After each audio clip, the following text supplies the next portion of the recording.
এই যে তেওতা জমিদার বাড়িটা এটা আসলে মানে আপনার যখন বাল্যকাল ছিল ওই সময় এটার কি অবস্থা?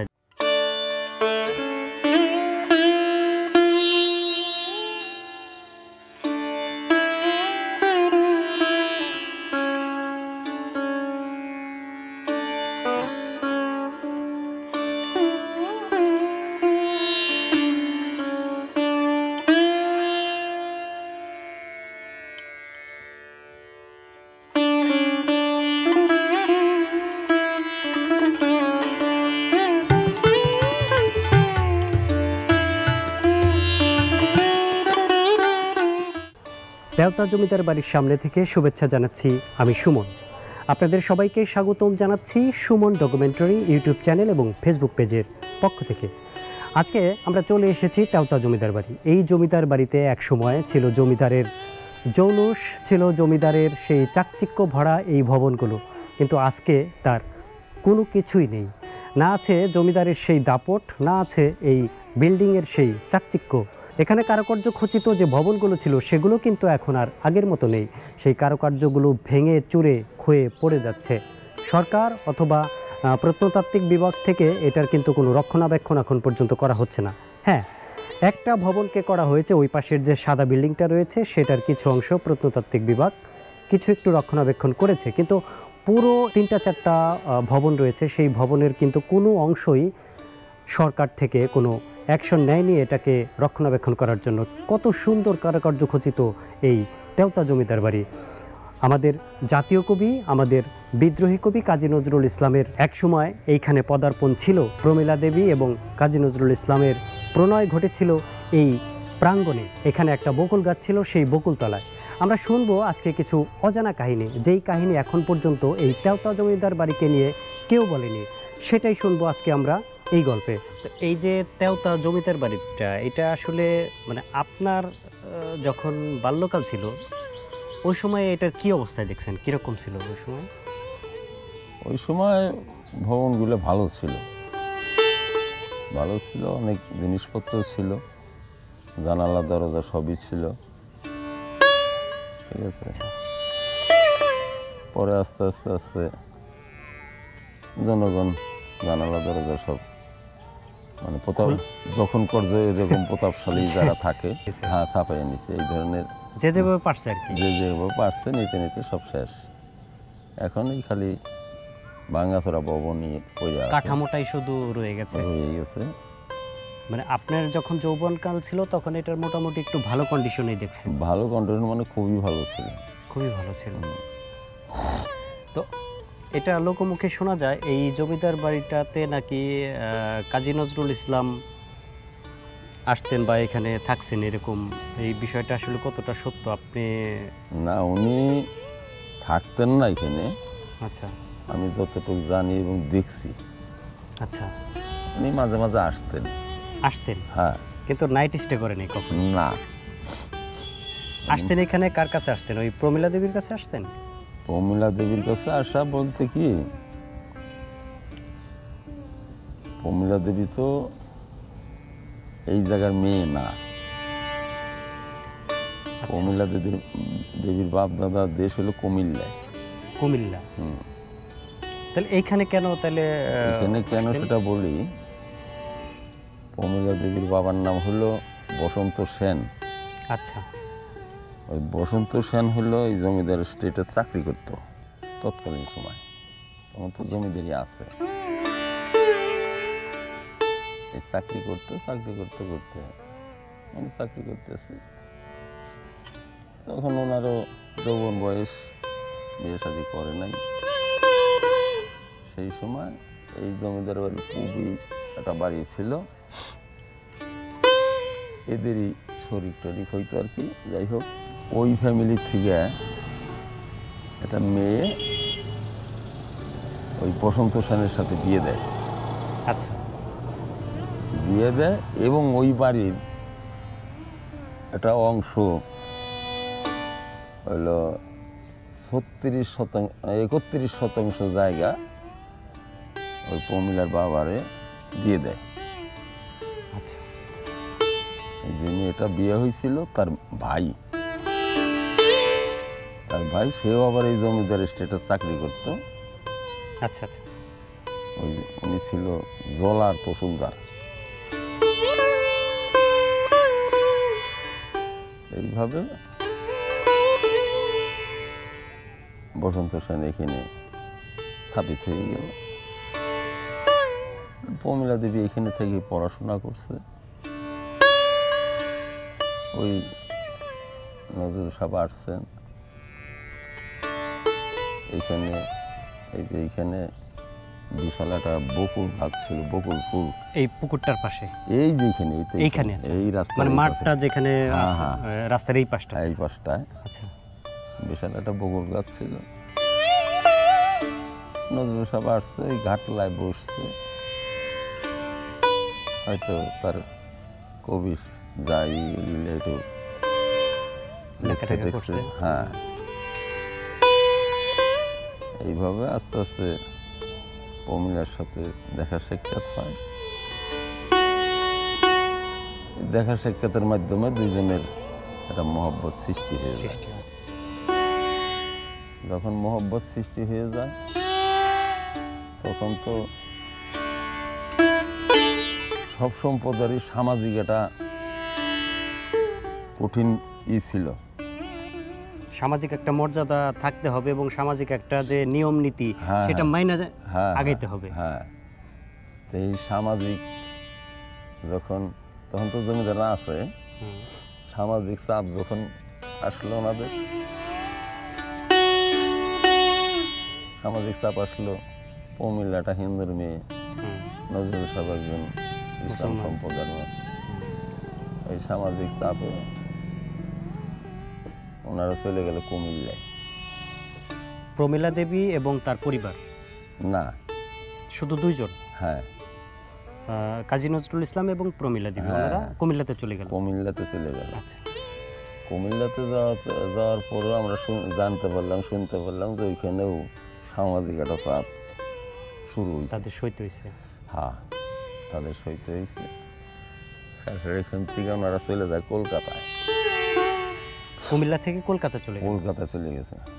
আচ্ছা, কলকাতা চলে যায়, কিন্তু কলকাতা যাইয়াও, কলকাতাও তো এই জমিদারদের আত্মীয় স্বজন আছে, বংশধর অনেকেই ছিল তৎকালীন সময়।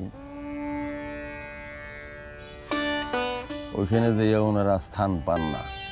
আচ্ছা, মানে নানানভাবে সেখানেও নাজেহালের হয়েছে। হ্যাঁ, তো এই যে এখান থেকে যখন তাকে কুমিল্লা নিয়ে গেল এবং কুমিল্লা থেকে তারপরে নিয়ে গেল হলো কলকাতাতে, এর মধ্যে কি তাদের মধ্যে বিবাহের বন্ধন বা এরকম সামাজিক কোনো আনুষ্ঠানিকতার মাধ্যমে কিছু হয় নাই? হ্যাঁ, হয়ে গেছে। তার আগে কি বিয়ে হয়েছে? হ্যাঁ, কুমিল্লা যাওয়ার পরে বিয়ে হয়েছিল। বিয়ে হয়ে গেছে, কিন্তু ওই প্রমীলা দেবীর যে পরিবার সেটা মেনে নিচ্ছিল না। না, তাই তো? হ্যাঁ, এই কারণেই এই চাপটা আসতেছিল। আচ্ছা, তারপরে কি হলো? তারপর কলকাতায় তো আমরা দেখিনি, যা খালি লোক মুখে শুনছি। এইখানে তো দেখছেন, এখানে যখন আসছে তখন তো দেখছেন। কিন্তু পরবর্তীতে কলকাতা কি হলো তখন তার যায় দেখা সম্ভব না। পরবর্তীতে শুনছেন যে এই ঘটনা ঘটতেছে।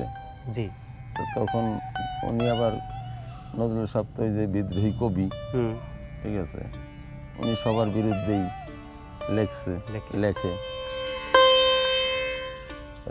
তখন আমরা জানতে পারলাম যে নজরুল সাহেব ভারত সরকারের বিরুদ্ধে, তখন তো হলো ক্ষমতায় ইন্দিরা গান্ধী, ভারতে ইন্দিরা ক্ষমতায়, আর এই পূর্ব পাকিস্তানে হলো ইস্কেন্দার মির্জা। যে ইস্কেন্দার মির্জা দেশ ভাগ হওয়ার সময় ভাগ করে নিল জিন্না সাহেব, কায়েদ আজম জিন্না সাহেব প্রেসিডেন্ট, ইস্কেন্দার মির্জা তৎকালীন সময় সেনাপ্রধান। আচ্ছা, তো জিন্না সাহেব কিছুদিন ক্ষমতা থাকার পরে ইস্কেন্দার মির্জা ওনার কাছ থেকে ক্ষমতা ছিনিয়ে নিল যে কোনো কৌশলে, এটা আমরা জানি। যাই হোক, ওইখানে ইন্দিরা ক্ষমতা, ওই সরকারের বিরুদ্ধে কবি সাহেব অনেক কিছু লেখে থাকে। এরপরে সত্য না মিথ্যা তা জানি না, আমরা শুনতে পারলাম যে ভারত সরকার ওনার নামে হুলিয়া জারি করে দিছে। আচ্ছা, মানে যাকে বলে ওয়ান্টেড, হ্যাঁ ওয়ান্টেড পারসন হিসেবে। হ্যাঁ, যে হুলিয়া জারি করেছে, তাকে যেখানে পাও ধরে নিয়ে এসে। যাই হোক, উনি আত্মগোপন করেই ওনার যা লেখা টাকা লিখছে টেখছে এইভাবে। তবে হয়তো বলতে পারেন যে ওনাকে হুলিয়া জারি করলে তাহলে তো উনি গোপন নাকি আত্মগোপন করছে, আত্মগোপন করছে। কিন্তু তখন আমরা জানতে পারলাম যে প্রমিলা এই কলকাতায় এদের যে সব আত্মীয় স্বজন আছে যে কোনো একখানে আশ্রয় নিছে। এই প্রমিলার সাথে তো তার আত্মীয় স্বজনের সম্পর্ক ছিল, হ্যাঁ তো কারো শেল্টার সে নিছে এবং তাকে হয়তো শেল্টার পাইছে, যে তাতে ফ্যামিলিকে যাতে না বলে, হ্যাঁ তারা যাতে ওখানে লুকায় থাকতে পারে। কেউ হয়তো এটা লুকায়ই রাখছে, তাদের লুকাই রাখছে। তো এইভাবে থাকতে থাকতে থাকতে থাকতে তারপরে আসলো আমাদের দেশে 70-এর বঙ্গবন্ধুর আন্দোলন, 69-এর গণ অভ্যুত্থান, 69-এর গণ অভ্যুত্থান, 70-এর নির্বাচন, 71-এর স্বাধীন। ঠিক আছে, এই আমাদের দেশ স্বাধীন হওয়ার পরে আমরা জানতে পারলাম যে নজরুল সব বাড়িছে, বের হয়েছে কলকাতা থেকে। হ্যাঁ, আচ্ছা, উনি প্রকাশ হয়েছে।